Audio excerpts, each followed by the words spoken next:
6장 1절에서 10절 교독하겠습니다.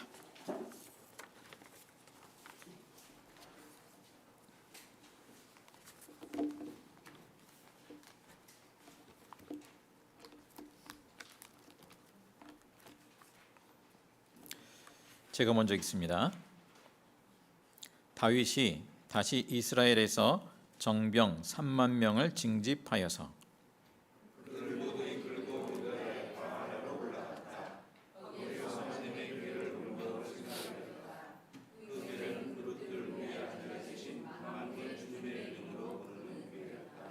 그들이 언덕 위에 있는 아비나답의 집에서 하나님의 궤를 꺼내서 새 수레에 싣고 나올 때 아비나답의 두 아들 우사와 아히요가 그 새 수레를 몰았다.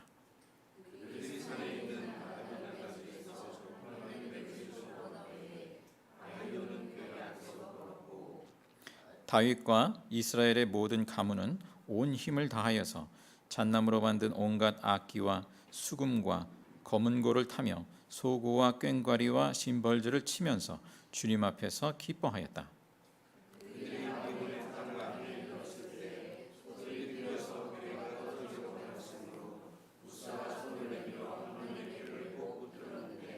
주 하나님이 우사에게 진노하셔서 거기에서 그를 치시니 그가 거기 하나님의 궤 곁에서 죽었다.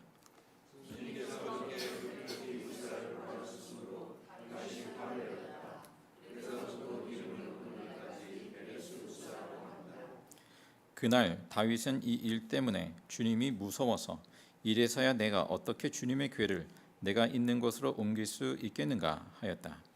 그래서 다윗은 주님의 궤를 다윗성으로 옮기지 않고 가드 사람 오벳 에돔의 집으로 실어 가게 하였다. 아멘. 자, 하나님이 계시다는 것, 하나님이 계시다. 이 하나님이 계시다는 것을 믿는 것이 쉬울까요? 어려울까요? 쉽습니까? 어렵습니까? 하나님이 계시다. 계신 것 같기도 하고 어쩐 때는 안 계신 것 같기도 하고. 제 생각입니다만 하나님이 계시다는 것을 믿는 것이 더 쉽다. 그렇게 생각이 돼요. 모든 자연 만물, 동식물, 또 우주 곰곰이 생각해 보면, 야, 이거는 우연히 생긴 거야. 우연히 생긴 거야라고 믿는 것은 더 큰 믿음을 요구해요. 그렇지 않습니까? 더 큰 믿음을 요구해요. 굉장히 가만히 살펴보면 굉장히 치밀하고 오묘하고 섬세하고 그러한데 그 모든 것들이 우연히 저절로 생긴 거야 라고 믿는다? 야, 그건 정말 대단한 엄청난 믿음을 요하는 거라고 생각이 됩니다.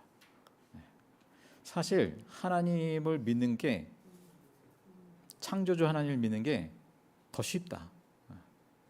하나님이 우리에게 요구하시는 믿음은 굉장히 어려운 믿음을 요구하는 게 아니라 쉬운 믿음을 우리에게 요구하신다. 그렇게 여겨져요. 자, 그러나 이제 인류 역사에 보면 아무튼 이제 현대 사회에는 이제 무신론적인 그런 경향이 굉장히 많이 있습니다만 어떻습니까? 역사적으로 인류 역사에 쭉 보면 늘 하나님을, 어떤 신을 믿는 그 믿음이 항상 있었죠. 그러니까 신을 믿느냐 안 믿느냐의 문제가 아니었어요. 어떤 신을 믿느냐, 신을 어떤 분으로 아느냐, 그게 문제인 거죠.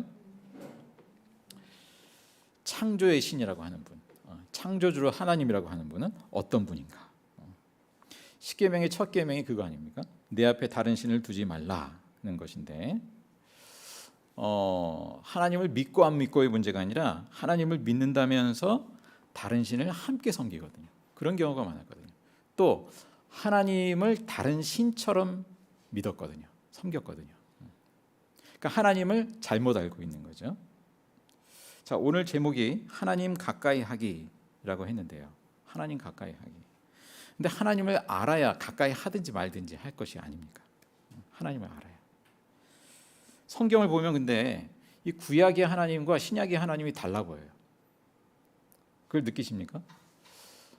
신약의 하나님은 뭔가 예수님을 통해서 나타나는 그 하나님이라고 하는 것은 굉장히 친근하고 뭔가 가까이하고 은혜롭고 우리를 죄에서 건지시고 뭐 이런 굉장히 그런 하나님의 이미지, 긍휼이 많으시고. 근데 구약을 보면 뭔가 이 상대적으로 심판하시는 하나님의 이미지들이 있단 말이에요. 오늘 본문도 그렇지 않습니까? 오늘 본문에 보면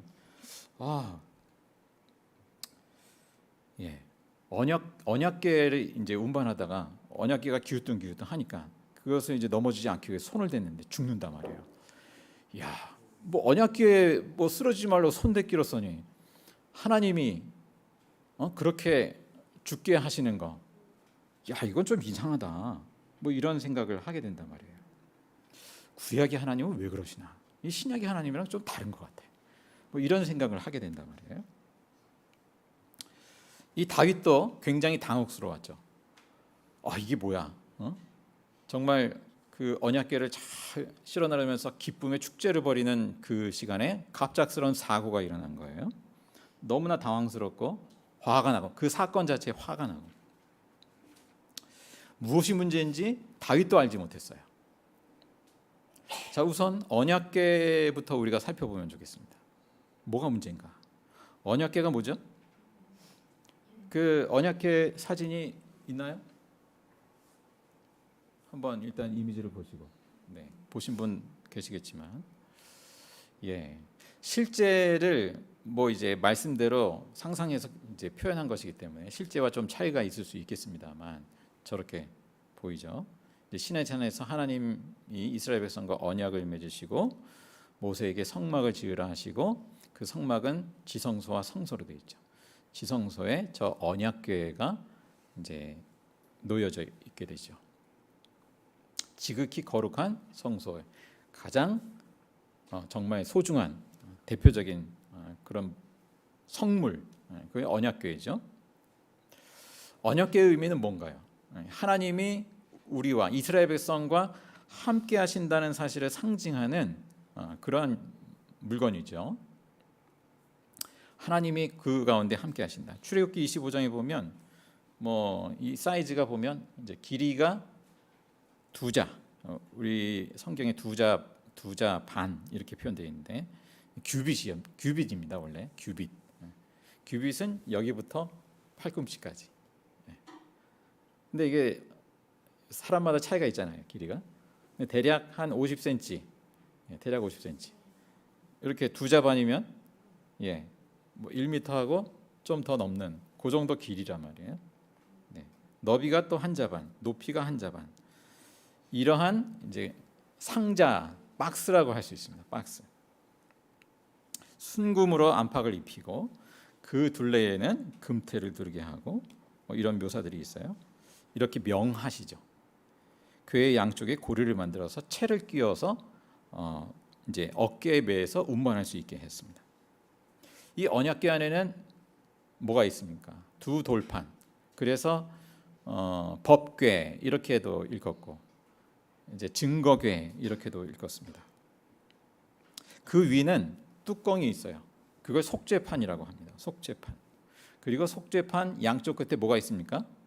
뭔가 천사인가 싶은 천사와 그룹을 구분하기도 합니다. 구분합니다. 천사적 존재 그렇게 읽었지만 아무튼 창세기 3장에 보면 생명나무에 이르는 길을 지키는 그룹이 나오죠. 바로 그 그룹이죠. 자, 그렇게 하늘을 향해서 날개를 뻗치고 서로 마주본 그 형상. 하나님이 모세에게 말씀하시기를 바로 그 2 그룹 사이 속죄판 위에서 하나님께서 임하셔서 말씀하신다. 이스라엘 백성에게 말씀하신다. 그렇게 이야기하셨어요. 자, 이렇게 하나님은 이스라엘 백성 가운데 함께 하고자 하시죠. 함께 하고자 하시는데 함께 할 수 없는 조건이 있는 거예요. 그래서 그것을 넘어서기 위해서 하나님께서 규정을 두시고 가까이 오게 하십니다. 그렇지 않으면 가까이 올 수 없어요. 왜 그렇습니까? 왜 그렇습니까? 죄인은 하나님을 가까이 할 수 없다는 것이죠. 가까이 하면 죽는다라는 거예요. 하나님이 허락하신 사람만이 속죄와 정결 예식을 비롯해서 하나님이 정하신 규정 하에서만 가까이 오는 것이 허락됐어요. 그렇지 않으면, 규정을 지키지 않으면 대제사장도 죽는 거예요.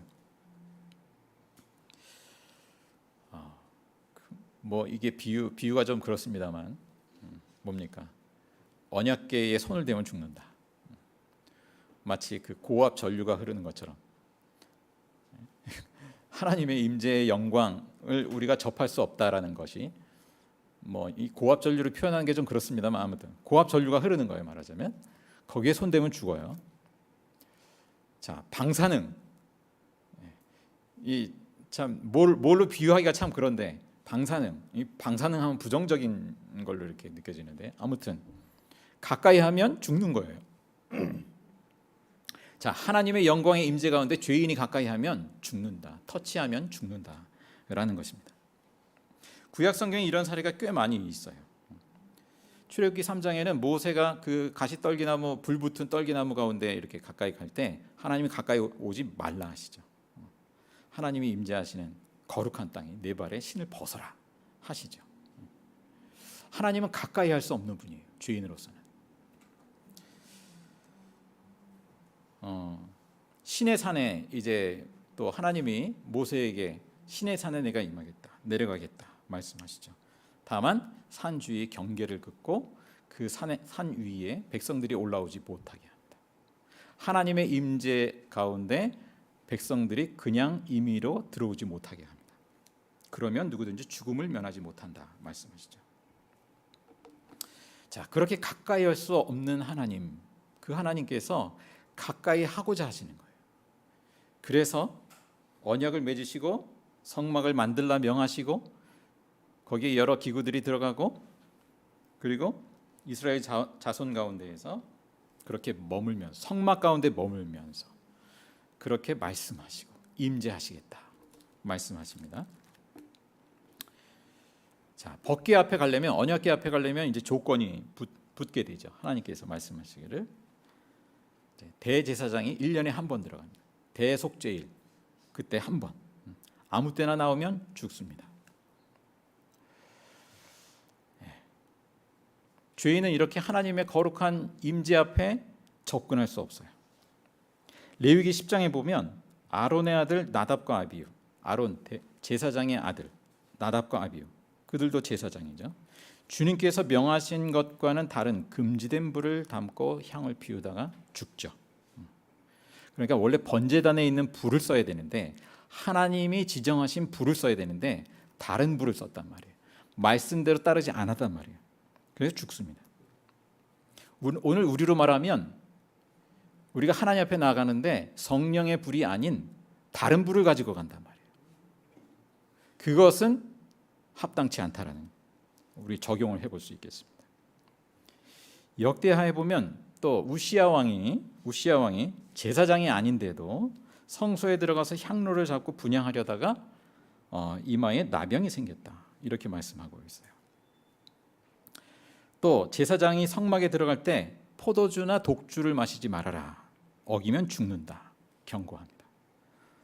그러니까 맑은 정신으로 하나님을 가까이 해야 된다는 것이죠. 그리고 이방제에서는 오히려 술 취해서 그렇게 이방제사에 참여했어요. 술 취해서. 그래서 그 가운데 황홀경에 빠지기도 하고 뭐 이런 의식을 치렀는데, 이방제사 의식을 흉내내지 말아라, 그걸 금지하는 거예요. 그런 의미가 있습니다. 자, 다윗은 이러한 규정들을 미리 살펴보지 못했어요. 다윗 이전에 이 우사라는 이 사람은 이 기본적인 규정들을 알고 있었어야 돼요. 이것을 미리 염두에 두었어야 돼요. 근데 이것을 무시했습니다. 다윗은 이 사태의 원인을 알게 됐죠. 그래서 이제 나중에 3개월 후에 그 다음 장면에 가보면 다시 언약궤를 하나님의 말씀대로, 그 규정대로 어깨에 메고 그렇게 나르는 그런 장면이 나옵니다. 역대상 15장에 보면 이렇게 이제 다윗이 이야기하는 내용이 있어요. 지난번에는 여러분이 매지 않았으므로 주 우리 하나님께서 우리를 치셨습니다. 우리가 그분께 규례대로 하지 않아서 그렇게 된 것입니다. 자, 이 언약궤가 훗날 어떻게 됐을까요? 나중에 이제 솔로몬이 성전 지은 다음에 거기 지성소에 들어가게 되죠. 그리고 에스겔서에 보면 이제 이스라엘이 타락하고 우상 숭배하고 죄악 가운데 하나님의 영광이 성전에서 떠나고 예루살렘에서 떠나는 장면이 나와요. 그리고 그 다음에 이제 바벨론에 의해서 예루살렘이 멸망하게 되죠. 그 다음에 이 언약궤가 어디로 가는지 종적을 감추게 됩니다. 어떻게 됐는지 아무도 몰라요. 지금도 몰라요. 이 언약궤는 도대체 어디로 간 것일까? 그래서 이것을 모티브로 해서 만든 영화가, 여러분 인디아나 존스 아시나요? 네, 1980년대 오래됐죠. 인디아나 존스의 그 1편. 그게 이제 이 잃어버린 성궤를 찾아서, 이 부제, 영화의 부제, 레이더스라는 제목으로 되어 있는데, 잃어버린 성궤를 찾아서, 그래서 그 성궤가 이 언약궤죠. 이 언약궤를 찾아서 막 이제 모험을 하는 내용이 나와 있죠. 자, 근데 이 언약궤는 어디로 갔는지 모르지만 다만 예레미야 3장 16절 말씀에 이렇게 말씀하는 내용이 있어요. 제가 읽어드리면, 그때가 이르러서 너희가 이 땅에서 번성하여 많아지면 아무도 다시는 주의 언약궤를 말하지 않을 것이다. 나 주의 말이라. 그것을 다시는 마음속에 떠올리지도 않을 것이며 기억하거나 찾지도 않을 것이다. 그것이 필요도 없을 것이다. 그때에는 누구나 예루살렘을 주의 보좌라고 부를 것이며. 그러니까 하나님과 이스라엘의 관계가 이제 더는 언약궤와 같은 그러한 상징물이나 중간에 어떤 매개물을 필요하지 않는 때가 온다는 것이죠. 자, 오늘날 우리 같으면 이 언약궤를 통해서 무엇을 떠올릴 수 있을까요? 무엇을 떠올려야 할까요? 언약궤는 이 역시 모형과 그림자이죠. 모형과 그림자. 언약궤가 나타내는 것은 하나님의 임재가 아닙니다. 하나님의 임재를 나타내는 것이, 그 모형이 언약궤인 거예요. 그래서 이 언약궤는 예수님의 오심으로 인해서, 하나님의 임재 자체인 예수님의 오심으로 인해서 더 이상 필요 없는 것이 됐어요. 자, 언약궤에 덮개인 그 속죄판이 의미하듯이 하나님의 속죄가 이제 그 속죄판 가운데에서, 하나님의 임재 가운데에서 이루어지는 것이 아니라 이제는 예수님에게서 이루어졌습니다. 자, 언약궤 속에 있는 두 돌판, 그 두 돌판의 계명, 10계명, 그 계명을 예수님이 온전히 성취하시죠. 그리고 갱신하시죠. 구약의 계명을 갱신하시면서 새 언약을 맺으셔요. 돌판이 아니라 이제 하나님의 영으로 우리의 가슴판에 새기신다. 고린도후서 3장 3절의 말씀인데, 우리의 가슴판에, 신비에 새기신다. 성령으로 새기시는 거죠. 성령의 임재로.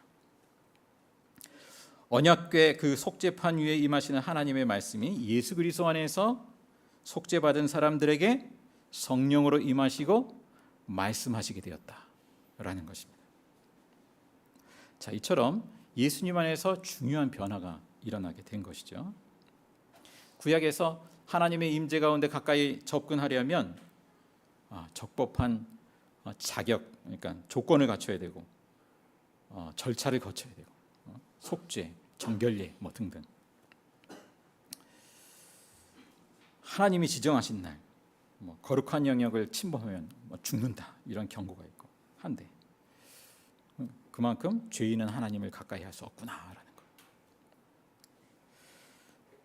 자, 이렇게 구약에서는 죄인에게 있어서 하나님은 두려운 존재일 수밖에 없어요. 하나님은 두려운 분이시다. 죄인의 입장에서는 그럴 수밖에 없어요. 그런데 예수님 안에서 새로운 시대가 도래했죠. 하나님 나라가 도래했죠. 하나님 나라가 도래했어요. 이제는 죄인을 일컬어서 가까이 오지 말라 하시는 것이 아니라, 예수님이 어떻게 하십니까? 부정한 자, 죄인들을 향해서 가까이 가시죠. 접촉하십니다. 함께 하십니다. 그렇게 하심으로 해서 그 죄에서 죄인을 구원하시고, 부정한 자를 깨끗하게 하시고, 온전케 하시는 그러한 역사를 이루어 가시는 거죠. 유대인들은 부정하다고 계속 일컫는 사람들, 세리와 죄인들 뭐 등등, 철저히 접촉을 피하도록 한 그러한 나병 환자가 그 대표적인 사람이죠. 그러한 사람들을 가까이 하시고 접촉하시고 온전케 하십니다. 상상하기 어려운 일이죠, 당시로서는. 자, 이렇게 예전 같으면 어떤 정결한 자격을 갖추고 찾아가야 하는 어떤 성전이 아니라 예수님은 부정한 자를, 죄인을 찾아오시는 성전으로 우리 가운데 오셨다라는 것입니다. 자, 우리 역시 마찬가지로 하나님이 가까이 할 수 없는 그 죄를, 하나님을 가까이 할 수 없는 죄를 예수님께서 십자가에 대신 담당하심으로 인해서 하나님께 담대히 나아갈 수 있게 하셨다라는 것입니다. 영어 단어 여러분 untouchable 아시죠? untouchable, 접촉할 수 없다는. 자, 하나님의 임재의 언약궤는 untouchable이에요. untouchable. 인간은 하나님 앞에 이 untouchable이 이제 인도의 불가촉 천민을 얘기할 때도 untouchable를 표현을 하는데, 불가촉 죄인이에요, 우리는. 하나님 앞에. 그런데 이제 그리스도인은 그리스도 안에서 이제 새로운 의미에서의 언터처블이 된 거죠. 언터처블이라는 영화도 있습니다. 이 역시 예전 1980년대 언터처블, 로버트 드니로 또 그 외 누구죠? 주연 배우 이름을 까먹었는데 그 보디가드에 나오는 그런 케빈 코스트너 등등 유명한 배우들이 나오는데, 거기에 보면 언터처블이 두 종류가 나와요. 하나는 그때 당시에 마피아, 이 마피아가 돈과 권력을 가지고 다 경찰도 매수하고 다 권력자들을 매수하고 해가지고 그야말로 아무도 건드릴 수가 없는 존재, 언터처블이에요, 마피아. 또 하나의 언터처블이 나옵니다. 그 마피아를 잡기 위해서 비밀 연방 수사대가 조직이 됩니다. 근데 그 사람들은 또 아무리 이 마피아 세력이 매수를 하려고 하고 권력으로 접근하고 이래도 요지부동이에요. 매수되지 않는 거예요. 언터처블의 그런 의미에서 두 언터처블 나오는데, 자, 우리 그리스도인은 새로운 의미에서의 이제 언터처블이 되는 거죠. 악한 영이 우리를 도저히 터치할 수 없는 존재, 예수 그리스도로 인해서 우리를 터치할 수 없는 존재. 히브리서 11장의 표현을 빌자면 세상이 감당할 수 없는 존재. 로마서 8장에 의하면 누가 우리를 그리스도의 사랑에서 끊으리요. 그 어떤 피조물도 우리를 우리 주 예수 그리스도 안에 있는 하나님의 사랑에서 끊을 수 없습니다. 이 사도 바울이 전하는 고백. 예수 그리스도 안에서 아무도 끊을 수 없습니다. 언터처블이에요. 자, 감히 가까이 할 수 없었던 그 하나님께서 예수 그리스도를 통해 우리의 죄를 해결하시고 성령으로 우리를 터치하시고 아무도 이 하나님의 사랑에서 끊을 수 없는 존재가 되게 하셨다라는 것입니다. 자, 이제 언약궤는 필요 없어요. 우리는 언약궤는 필요 없지만 우리가 하나님의 임재, 언약궤가 상징하는 이 하나님의 임재로 살기 위해서는 그 말씀의 원칙은 계속해서 유효한 거죠. 계속해서 하나님의 말씀을 따라가야, 성령의 임재를 따라가야 그것을 누릴 수 있는 것이죠. 이스라엘이 광야에서 하나님께서 훈련하신 것도 그거죠. 불기둥과 구름기둥이 가면 가고 서면 서고 돌아가면 돌아가고 계속 그러잖아요. 하나님의 임재, 성령의 임재 가운데 계속해서 살아가는 그 훈련을 시킵니다. 말씀을 따라가는 그 훈련을 시킵니다. 우리 역시 마찬가지죠. 하나님의 말씀, 성령의 임재를 따라가지 않으면 우리는 이제 곁길로 가게 되면 결국 그 임재의 은혜를 그만큼 누리지 못하는 존재가 되는 것이고, 우리가 무수히 잘못한 선택을 또 하지 않습니까? 알게 모르게. 그로 인해서 우리가 겪는 그런 일들도 있기도 하고. 자, 우리가 기도하는 이유 첫 번째, 성령의 임재를 구하는 거죠. 성령의 인도하심을 구하는 거죠. 말하자면, 비유하자면, 그렇게 우리가 기도할 때, 성령의 임재를 구할 때 우리 가운데 성령의 그 임재의 기운, 뭐라고 표현해야 될까요? 하나님의 임재의 그 능력이 우리 가운데 임하신다. 자, 우리가 예배 가운데 오는 것은 그거죠. 성령의 임재 가운데 나아가는 거죠. 성령의 임재 가운데, 기도의 자리, 말씀을 묵상하는 자리에 나가는 것은 성령의 임재 가운데 나가는 거죠. 그 덧입기를 구하고 나가는 거죠. 우리가 말씀과 기도가 빈곤해질 때 성령을 소멸해 가는 거죠. 자, 우리가 성령의 임재를 우리가 집에서 뭐 출발할 때부터 뭐 그 전부터 우리가 성령의 임재를 사모함으로 또 예배 가운데 나아가는 그러한 심령이라고 한다면 그때부터 이미 성령의 임재 가운데 나가는 거예요. 근데 우리가 뭐 그냥 뭐 예배를 준비하는 둥 마는 둥 또 예배 나와서도 정신이 없고 뭐 그냥 또 피곤하고 졸다 깨다 뭐 이러면 성령의 임재를 우리가 누리지 못하는 거예요. 소멸하고 있는 거예요. 자, 그런 면에서 우리가 하나님의 임재, 성령의 임재를 사모하고 기도하는 것이 그만큼 중요하다는 것입니다. 우리 뭐 수요 오전 기도회도 하기로 했습니다만 그만큼 우리가 기도하는 것이 중요하다. 우리가 근근히 신앙생활을 유지하는 그야말로 그러한 신앙생활을 할 것이 아니라 충만한 임재 가운데 살아가는 신앙생활이 되어야 되겠다라는 것입니다. 물론 우리가 하나님의 임재 없이도요 세상에서 뭐 그럴듯하게 잘 살 수 있어요. 그런 사람들 무지 많죠. 원하는 어떤 것을 성취하면서 살아갈 수 있어요. 폼나게. 그러나 거기에 성령의 임재는 없다는 얘기입니다. 우리가 그런 얘기를 하는 경우가 종종, 그런 심정으로 얘기하는 경우가 종종 있죠. 뭐 우리 자신 비롯해서 우리 가족이 그래도 좀 먹고 살만하고 또 번듯한 직장 가지고 살아가면 아이고 됐다, 그만하면 됐다, 아이고 다행이다. 이제 그런단 말이에요. 뭐가 된 겁니까? 뭐가 된 겁니까? 하나님의 임재가 없는데 뭐가 된 겁니까? 자, 하나님은 누구에게나 햇빛과 비를 주신다고 하시죠. 누구에게나 보편적인 은혜를 주세요. 뭐 꼭 굳이 기도하지 않아도, 뭐 꼭 굳이 하나님의 임재를 구하지 않아도 그냥 먹고 살 수 있는 거 가능해요. 뭐 열심히 공부하면 대학 갈 수 있고요. 원하는 대학 갈 수 있고, 또 열심히 뭐 살다 보면 뭔가를 성취할 수도 있고, 그거는 누구나 가능한 거예요. 그것을 위해서 굳이 기도하지 않아도 가능한 거예요. 그런데 하나님은 우리를 그러한 육의 사람, 그냥 육의 소욕을 따라서 살아가는 사람이 아니라 하나님의 임재 가운데 살아가는 영의 사람으로 지으셨단 말입니다. 하나님과의 사귐과 교통 가운데 살아가는 사람으로 지으셨단 말입니다.